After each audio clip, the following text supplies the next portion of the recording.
Meenakshi Ammal dental college and hospital, Maduravoyal, Chennai. Ranked number 2 in Tamil Nadu by IIRF. Cuddalore அருகே விதவை என்பதால் ஊராட்சி மன்ற துணைத் தலைவரை அலுவலகத்திற்கு வரக்கூடாது என்று ஊராட்சி செயலாளர் மற்றும் ஊராட்சி மன்ற தலைவர் கூறியதாக புகார் எழுந்துள்ள சம்பவம் பரபரப்பை ஏற்படுத்தியுள்ளது. கடலூர் அருகே உள்ள அரிசி பெரியாங்குப்பம் ஊராட்சியில் சுமார் 2000க்கும் மேற்பட்ட குடும்பங்கள் வசித்து வருகின்றனர். இந்த ஊராட்சியில் தலைவராக சுதா உள்ளார். துணைத் தலைவராக சுபஸ்ரீ தவபாலன் உள்ளார். இந்நிலையில் துணைத் தலைவர் சுபஸ்ரீ தான் விதவை என்பதால் தனக்கு உரிய மரியாதை கொடுப்பதில்லை என்று வேதனை தெரிவிக்கிறார்.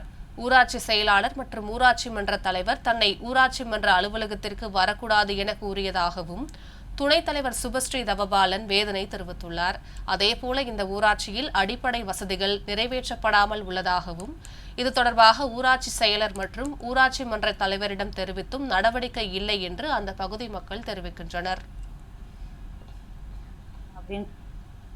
என்ன இப்போ நான் துணைத் தலைவராக இருக்கிறேன். என்னால் துணைத் தலைவராக அங்கே போக முடியல. காரணம் என்னென்னா, நான் ஒரு கைம்பெண் என்பதனால நான் சொல்கிறத அவங்க ஏற்றுக்கல. நீங்கள் அதை கொச்சையாகவே என்னோட ஊராட்சி செயலாளர் அறுத்துட்டு தொல்லை பெரிய தொல்லையாக இருக்குது அப்படின்றாங்க. நான் 50% மகளிரோட இடஒதுக்கீட்டில் வந்த துணைத் தலைவர். அப்போ நான் நேரடியாக இருக்கும்போது என்னுடைய கேள்வியை என்னுடைய குறைய என் ஊராட்சி செயலாளர்கிட்டையும் தலைவர்கிட்டையும் தான் வைக்க முடியும். எங்கள் தலைவரை என்னால் சந்திக்கிறதுக்கு வாய்ப்பு இருக்க மாட்டுது. தலைவருக்கு பதில் அவங்க கணவர் தான் வர்றாங்க. நான் அவங்கக்கிட்ட சொன்னால் அது எனக்கு சாத்தியமானதாக ஒன்றும் நடக்கிற மாதிரி இல்லை. இதனால் நான் அதிகாரிக்கிட்டே உடனே அதுக்காக என்னென்னா சொல்கிறாங்க, நீ ஒரு பொம்பளை அறுத்துட்டவ அப்படின்னு சொல்லி என்னுடைய கோரிக்கையை ஏற்றுக்காமல் ஒதுக்கி வைக்கிறாங்க. இதனால் மக்களுக்கு என்னால் செய்ய முடியல. இப்போ எனக்கு எங்கள் பஞ்சாயத்தில் எங்கேயுமே லைட் எரியவே இல்லை.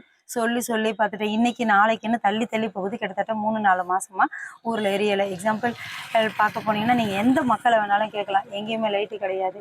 எங்களுக்கு குடி தண்ணி வசதியாக இன்னும் சரியாக எந்த மக்களுக்கும் கிடைக்கல. அதிகப்படியான மக்கள் தொகை, ஒரு போர் தான் எல்லா இடத்துலையுமே இருக்குது.